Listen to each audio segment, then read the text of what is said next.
Alors, mesdames et messieurs, honorable assistance, bonjour. Je suis particulièrement heureux d'être parmi vous aujourd'hui pour vous présenter un sujet si important et si cher à mon cœur. Alors, hier, quand je devais finaliser ma présentation dans ma chambre, je me disais comment appréhender les choses, de parler d'un sujet aussi complexe. Alors, qu'est-ce que j'ai fait? J'ai réduit à l'essentiel. Alors, je vais parler avec deux vecteurs essentiels. Je vais parler d'une manière plutôt pragmatique, parce qu'on a besoin de pragmatisme pour déconstruire et reconstruire les choses. Et je vais essayer de parler également avec lucidité.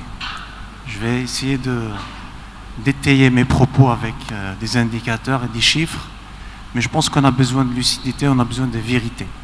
Et comme disait le célèbre poète René Char, la lucidité est la blessure la plus proche du soleil. Alors, quitte à me brûler les ailes aujourd'hui. Alors,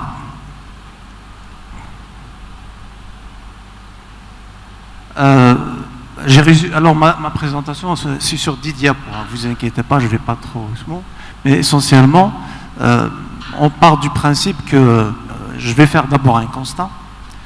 En deuxième partie, alors je vais parler un petit peu du contexte. Je vais faire un petit rappel conceptuel et je vais arriver au cœur de ma présentation, ça veut dire les enjeux, la problématique et les recommandations, qui me semblent les plus à même d'être prononcées.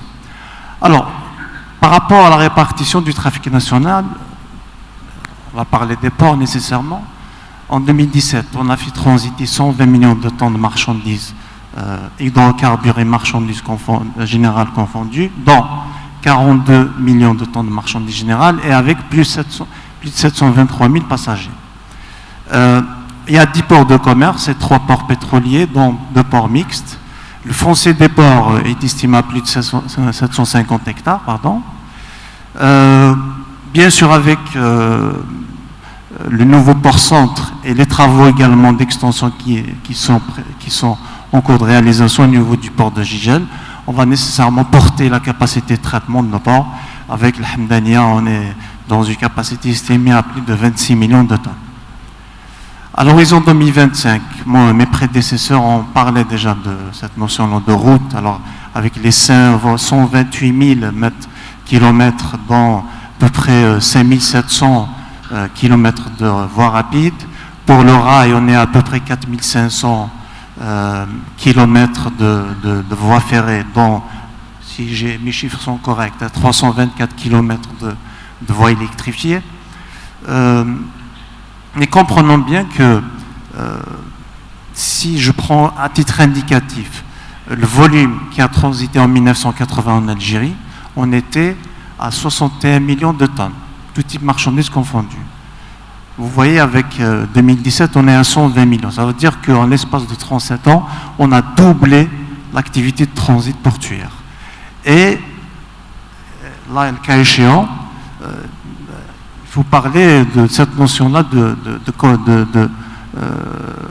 constat qu'on peut faire. Alors quoi? Il y a de la dissymétrie entre l'évolution des trafics, des marchandises, par rapport à l'évolution des infrastructures portuaires, routières et ferroviaires. L'activité a grandi, elle a doublé, alors que les infrastructures, que ce soit au niveau portuaire, mis à part quelques projets qui ont été réalisés, n'a pas suivi la même évolution. D'où en fait, ces effets de saturation, de congestion que nous connaissons actuellement. Il y a un déséquilibre dans la répartition spatiale et territoriale avec le surdéveloppement économique et industriel des zones côtières. Vous savez très bien que l'Algérie, je ne vous apprends rien, qu'il y a une densité économique, une densité démographique sur le nord au détriment du sud. Il y a une densité de plus de 700 habitants au kilomètre carré au nord, alors qu'on est à moins de 3 habitants au kilomètre carré au sud.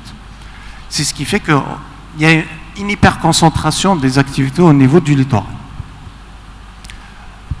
Ça a été répété, dit, c'est pas la peine que je sois aussi récurrent, mais l'importance des éco-logistiques. Ça, c'est très important et ça doit être un objectif qu'on devrait atteindre. Mais je dirais qu'il y a un autre objectif, c'est qu'on doit atteindre la réduction des éco-logistiques, mais tout en sauvegardant également la notion d'équité et de développement durable, qui sont très importants également en matière de développement. et également une carence en intersectorialité et en entrepreneuriat logistique. Quand je parle de ça, c'est que, vous le savez très bien, dans un port, c'est une offre multi-agents, vous avez bien sûr l'entreprise portuaire, mais vous avez d'autres services de commerce, d'agriculture, des douanes, vous avez l'expert, vous avez les transitaires, les consignataires, enfin, c'est toute une corporation. Et là, en l'occurrence, on manque de gouvernance pour justement apporter des solutions pragmatiques aux différents ports qui vivent, je dis bien qui vivent, des problématiques différentes. Donc, nécessité d'appréhender des choses dans des solutions globales, dans des solutions partagées, concertées, et qui s'appuient nécessairement sur du pragmatisme. Ça, c'est une diapo que j'ai déjà commentée. Pour les chiffres, à l'import pour les marchandises générales, on trouve 24% qui sont transités par le port de Béjaïa. Vous voyez que Béjaïa, Alger, Oran absorbe presque 70% du trafic de marchandises générales à l'import. Pour ce qui est de l'export, vous avez essentiellement le port d'Arzeu et d'Alger. Port d'Arzeu parce qu'ils exportent les engrais manufacturés, qui fait que voilà, il a pris une dimension importante par rapport à ça. Toujours des éléments de contexte. Typologie du port en Algérie. Voilà, c'est un travail que j'ai fait dans ce sens où on a besoin de qualifier un petit peu nos ports. On prend le port d'Alger, c'est l'un des plus importants, c'est un gateway, c'est un port qui dessert un large arrière-pays. Le trafic conteneur est très élevé et les destinations, l'Interland sont également très très larges. Alors ça c'est en bleu, hein. Alors, je ne sais pas comment utiliser le viseur, mais si on prend tout ce qui est, j'ai mis en orange, alors vous avez le Razawat, Oran, Mostaganem, Ténès, Gijel, c'est des ports plutôt généralistes, à caractère régional, où l'arrière-pays n'est pas nécessairement très important, c'est plutôt limité. Avec les triangles verts, vous avez Béjaïa et vous avez Annaba qui ont tendance à être des ports à caractère plutôt industriel, avec une prédomination des marchandises en vrac. Enfin, vous avez le port d'Arzeu et le port de Skikda, qui sont des ports d'exportation, mais vous l'avez compris, surtout de pétrole brut et tout ce qui est fertilisant et dérivé de pétrole.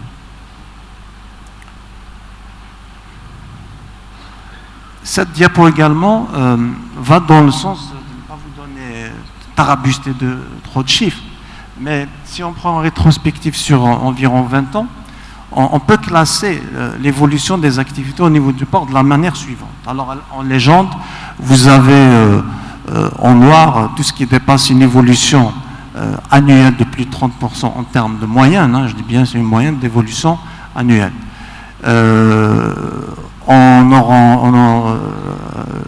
En beige foncé, vous avez entre 15 et 29, etc. etc. Alors, on voit bien que, essentiellement, vous avez Alger, Béjaïa, Mostaganem, Arzeu, et j'essaie même de mettre du volume hein, dans mes cercles, de manière à comprendre l'importance de ces ports, qui ont des évolutions qui tournent entre 5 et 15%, c'est-à-dire c'est des évolutions à deux chiffres. Notamment par l'afflux des céréaliers, l'afflux du conteneur, et tout ce qui a découlé un petit peu des programmes de construction avec les matériaux de construction. Vous avez en noir des ports qui ont évolué à plus de 30%, mais il faut relativiser les choses parce que c'est des petits ports. Alors, enfin, ils ont commencé, donc la tendance avec des petits chiffres sont nécessairement plus élevés. Et vous avez le port de Skikda qui est en baisse, entre 0 et 15, moins 15, et vous avez Arzeu qui a une forte baisse également. Alors c'est une rétrospective sur 20 ans. L'idée juste pour vous dire que, voilà, il faut comprendre qu'au-delà de la typologie que j'ai présentée tout à l'heure, de distinguer le caractère d'activité de certains ports, et également une caractérisation à faire du point de vue des statistiques et de l'activité commerciale.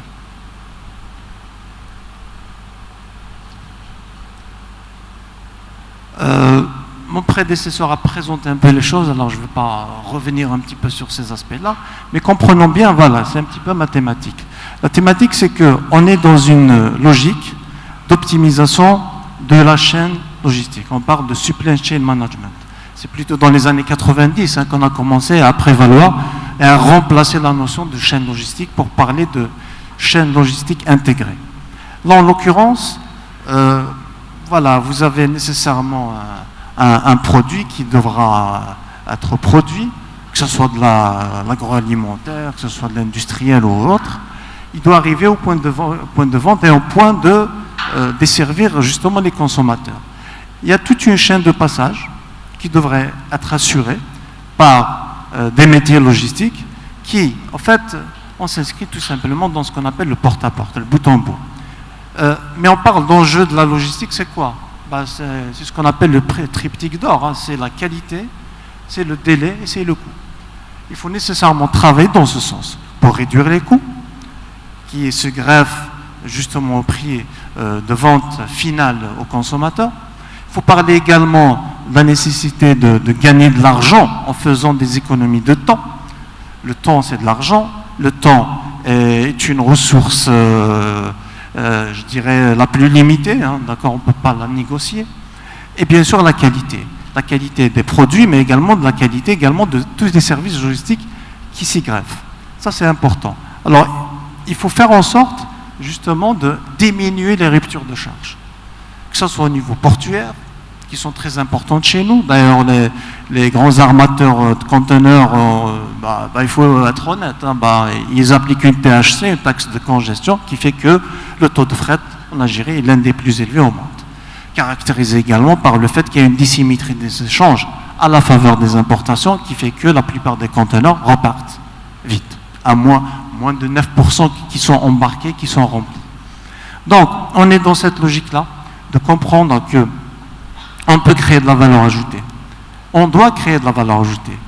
Cette valeur ajoutée doit être réfléchie, pas seulement dans le secteur des transports. C'est une problématique transversale qui concerne tous les métiers, que ce soit du point de vue de la formation, que ce soit du point de vue de l'industriel. Et d'ailleurs, la logistique concerne l'industriel, concerne le promoteur agricole, concerne le manufacturier, concerne la petite PME, la petite entreprise. Tout ça doit être mis en évidence. Pour assurer justement les choses, on place un petit peu les choses dans cette idée-là qu'il y a des chemins à parcourir, parce que la logistique, c'est quoi? C'est la mise à disposition d'un produit dans les meilleures conditions de délai, de coût et de qualité. C'est ça, hein? Enfin, l'une des définitions. Il y a des modes de transport, il y a des modes d'intermédiation qui permettent justement d'additionner des services, de faire de l'assemblage, de faire du étiquetage, du conditionnement. Et là, en l'occurrence, c'est ça, hein, il faut réfléchir globalement. Il faut réfléchir globalement de manière à apporter des solutions d'appoint, des solutions efficaces à permettre justement à développer la compétitivité commerciale de nos opérateurs économiques.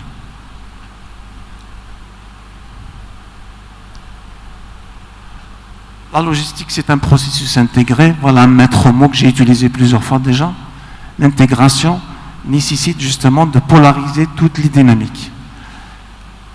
Il faut bien sûr des conjonctions favorables, mais en l'occurrence, si je reste juste sur le périmètre un petit peu portuaire, il y a nécessairement des efforts qui doivent être faits au niveau des armateurs, soit en termes de capacité, de connectivité et de coût. Il faut dire les choses comme elles sont. Hein. Sur les indices de connectivité maritime, c'est ce qu'on appelle le LCCI, on est à 10 points sur 100, alors que le Maroc, ils sont à 60. On n'a pas beaucoup de liaisons, que ce soit pour la Méditerranée ou sur la route de l'Est avec l'Asie. Que ce soit également au niveau des KPI ou la doing business, également, il y a des choses encore à améliorer. Au niveau des ports, c'est des activités de transit, et là, en l'occurrence, même si hier déjà je disais, il faudrait rendre sa vocation au port, c'est de redevenir des espaces de transit et pas de stockage. Il faut qu'il y ait des terminaux qui permettent justement d'améliorer la productivité, c'est vrai. Il faut aller au-delà de ce qu'on réalise actuellement. Il faudrait améliorer notre productivité, mais également il faut savoir transférer, je dirais bien, toutes les contraintes qu'on connaît actuellement au niveau des ports, au niveau des installations, qui sont plus proches des actifs des bassins économiques et industriels, de manière justement à leur permettre tous ces services additionnels, que ce soit le dédouanement, l'expertise, les visites, le transport au dernier kilomètre, le transit, la consignation, doivent être hébergés, à mon sens, dans des lieux qui sont plus proches du bassin économique les plus actifs.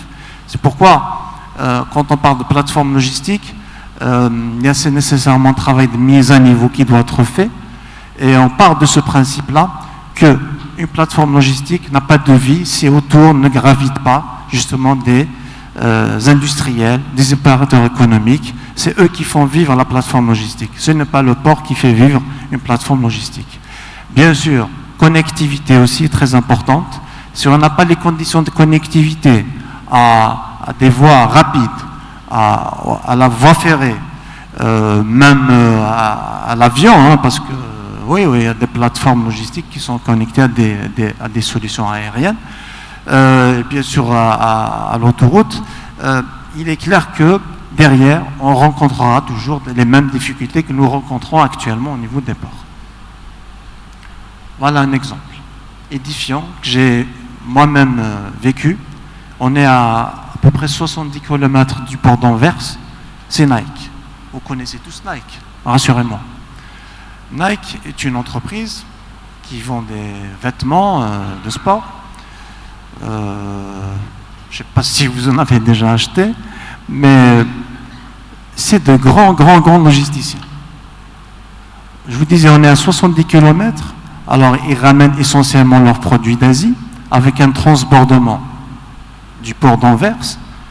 Et croyez-moi, le transbordement ne s'est fait pas à quai. Il se fait du grand navire vers un feeder, un petit feeder, qui permet d'emprunter la voie fluviale. Je ne sais pas si vous imaginez derrière le gain, d'accord ? On ne décharge pas à quai, on fait les formalités et on recharge. Il est juste adossé, accosté à côté, avec bien sûr des techniques, et en fait on débarque la boîte du grand navire directement sur le petit navire. Temps, délai et qualité. C'est une plateforme qui fonctionne avec de l'énergie éolienne, donc coût d'énergie qu'on maîtrise. C'est une plateforme qui est connectée à l'autoroute, et on ne le voit pas bien, mais également le rail. On est dans un espace de presque 60 hectares, et vous avez un fourmillement de métiers logistiques à l'intérieur qui permettent de faire en sorte qu'un produit commandé dans n'importe quel coin d'Europe arrive au moins de 7 jours. Je ne sais pas si vous imaginez toute cette logistique-là. C'est permis parce qu'il y a des solutions en amont derrière pour justement...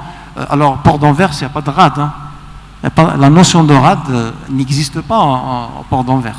Et pourtant, c'est le deuxième port le plus important en Europe. La notion de rade n'existe pas. Alors, on est dans une gestion optimisée. C'est un cas concret. C'est pas la peine que je rentre dans tous les métiers, d'accord, à l'intérieur, parce que c'est très complexe. Voilà, avec courage, je dis les choses. On a j'aurais pu faire 30 diapos, hein, d'accord, en termes de problématiques. J'en fais qu'une seule. Je réduis à l'essentiel. Absence d'infrastructures, superstructures logistiques modernes et d'offres de services professionnels intégrés. Oui.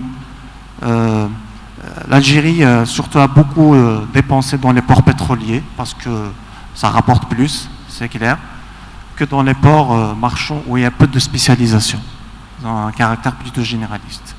Pour ce qui est des offres de services professionnels, il y a de la carence, hein, même si il y a on va dire une atomisation d'acteurs qui font du transport, des ports secs, des entrepôts, des transitaires, mais moi je parle de ces offres de solutions intégrées. Ça veut dire que c'est bon. Il y a ce qu'on appelle les NVOCC, mais il y a également les transitaires internationaux. Mais non, mais il faut qu'il aille au-delà. Il faut qu'ils conseillent. Ils font partie, d'accord, du processus de négociation, même des contrats en amont. C'est eux qui apportent les solutions. Ils étudient les solutions. À titre d'exemple, Alger, si mes chiffres sont bons, il y a 1400 commissionnaires en douane, il y a quelques années. Hein. Il y a à peine 70% de commissionnaires en transport. 70, pardon, commissionnaires en transport. Des NVOCC, il n'y en a pas beaucoup. Hein. Il faut clairement dire les choses. On devrait avoir une rupture totale à 360 degrés par rapport à certains éléments. Il y a bien sûr beaucoup de choses qui sont faites, notamment sur le ferroviaire, sur le routier, l'autoroutier. Il y a beaucoup également sur les ports, mais on a besoin d'optimiser les choses. Je vous donne un exemple. On est au port de Jakarta. Ils ont un espace de 5 hectares. Ils font transiter 350 000 EVP. Pourquoi? Avec 5 hectares seulement. C'est rien 5 hectares. Pourquoi? Parce que le transit time, le dwell time chez eux est inférieur à 3 jours. Bien sûr, c'est en Indonésie. Hein. C'est pas la peine que je vous donne les exemples espagnols ou allemands. Il y a une extraversion des flux énergétiques, il y a la désymétrie des échanges internationaux, je l'ai dit tout à l'heure. Il y a une intensification des hydrocarbures, il y a eu des investissements importants. Au détriment des ports de commerce, mais bon, on essaie de rattraper le retard. Et la dissymétrie des échanges internationaux en la faveur des importations fait que, tel que je disais, si je prends juste que le domaine des conteneurs, je vous disais tout à l'heure, à peu près 9% des conteneurs vides sont remplis. C'est très faible, qui fait que, voilà, on subit un petit peu les choses dans le sens où les armateurs imposent ça. Je dirais même c'est les règles du jeu, hein, il faut quelque part les accepter. Fractionnement des chaînes de transport dû aux mauvaises connexions et installations intermodales. Bon, c'est vrai que c'est ambitieux, hein, tout ce qu'a présenté l'ADA tout à l'heure, la SNTF, c'est très ambitieux. Je sais que la SNTF va aller jusqu'à 6000 km de linéaire, jusqu'à 12 000 à long terme. C'est très ambitieux, c'est très important, parce que ça va être un acquis. C'est clair, il faut y aller, il faut le faire.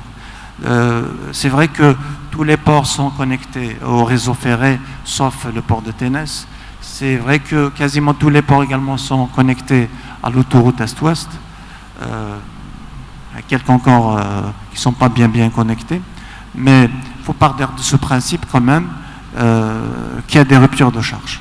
Ces ruptures de charge ne sont pas dues seulement à ces infrastructures routières, ferroviaires, maritimes, mais c'est dû également au fait que, tel que je vous disais, il n'y a pas ce qu'on appelle des zones logistiques multiflux, où elles sont installées à côté des bassins économiques les plus actifs.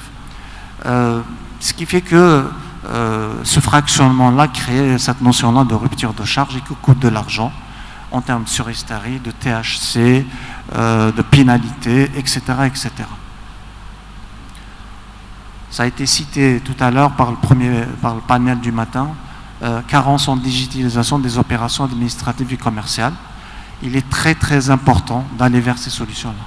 Il est très important de comprendre que l'informatique, ce n'est pas un choix, c'est une nécessité. Il faut faire du réseautage. Il faut installer des ports committed system. Il faudrait aller vers un réseautage sous forme de guichet unique informatique, mais avec tous les acteurs clés. La dame des douanes hier, j'ai trouvé son discours très cohérent et je vous salue. Il faut être progressiste. Et il faudrait que la douane également souscrive à ces solutions-là. Je pense que la douane, ils ont un esprit d'ouverture très important. Ils se rapprochent de plus en plus de l'économie et c'est ça qui est le plus important.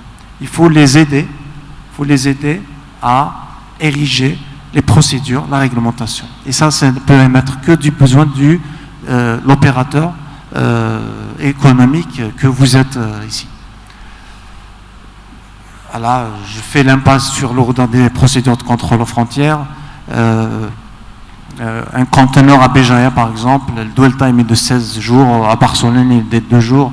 Comprenez bien que plus on fluidifie le transit, avec des solutions informatiques, avec des solutions également qui doivent surpasser ce qu'on appelle la notion de guichet unique portuaire, parce qu'il il faut parler de pré-authentification douanière aussi. Hein. Je ne sais pas si vous savez ce que c'est, mais ça veut dire que de Marseille à Alger, on aurait pu déjà pré-authentifier la marchandise et exonérer la douane algérienne de beaucoup de tâches.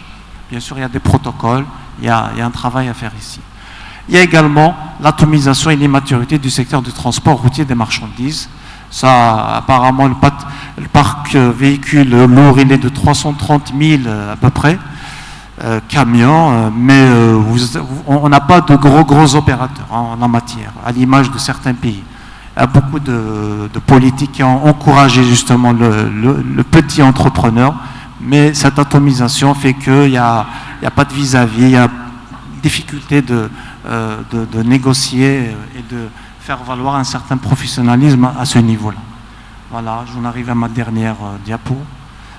Les recommandations. Je vous disais, j'aurais pu faire également 10-15 diapos sur les recommandations. Mais il me semble, voilà, il faut s'articuler autour de certains points.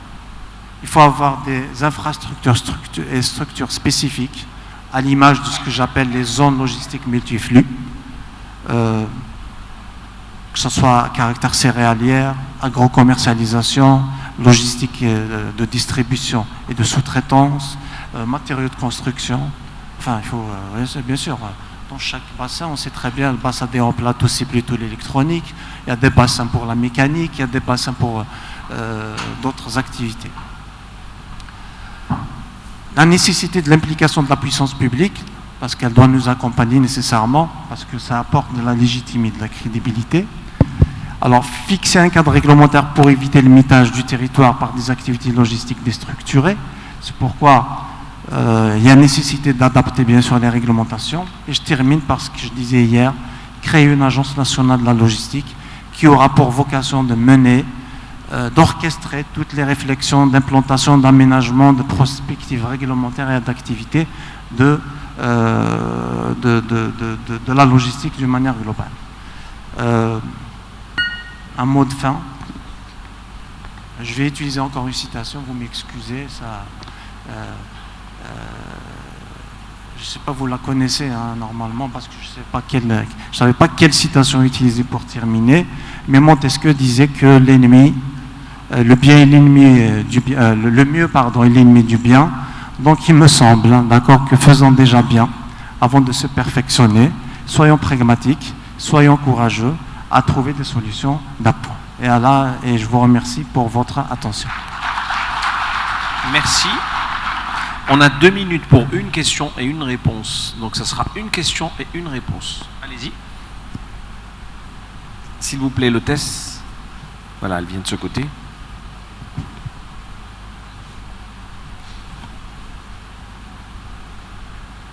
Merci.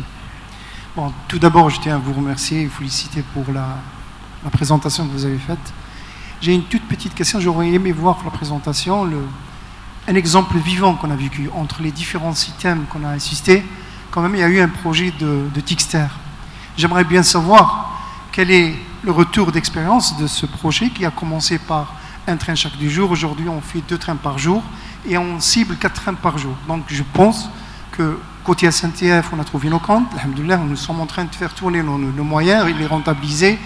J'espère que le port de Béjaïa également il a trouvé son compte et j'aimerais bien voir un retour d'expérience par rapport aux gens qui en profitent de ce nouveau service qui commence à faire ses premiers pas et l'encourager pour faire d'autres exemples ailleurs. Et je vous remercie. Merci pour la question, M. Benjabella. Oui, alors nous, on a érigé cette stratégie-là déjà depuis l'année 2008 à choisir un terrain qui a 2 caractéristiques. Optimiser la connectivité. Donc on a choisi un terrain à côté de la voie ferrée, à côté de l'autoroute Est-Ouest, à côté de la route nationale. On est à 6 minutes de l'autoroute Est-Ouest. Un deuxième élément, c'est la nodalité. On l'a installé entre Borj Barij et Sétif, dans un bassin très économique, très actif, tout en sachant que plus de 50% de nos clients de conteneurs sont hébergés dans les hauts plateaux. En termes de retour d'expérience, ça a été difficile au début. 30 secondes. Difficile au début. On faisait 2 trains par semaine. Actuellement, on arrive à faire 2 trains facilement. Ça a été facilité, surtout par une disposition réglementaire au niveau de de la douane avec ce qu'on appelle l'extrait de manifeste. La partie manifeste nous a permis de faire vivre cette plateforme. Alors, c'est pourquoi je vous disais tout à l'heure, adaptation de la réglementation. Cette année, on terminera, Inch'Allah, avec 6 000 EVP. Merci, monsieur Qasmi. Merci beaucoup.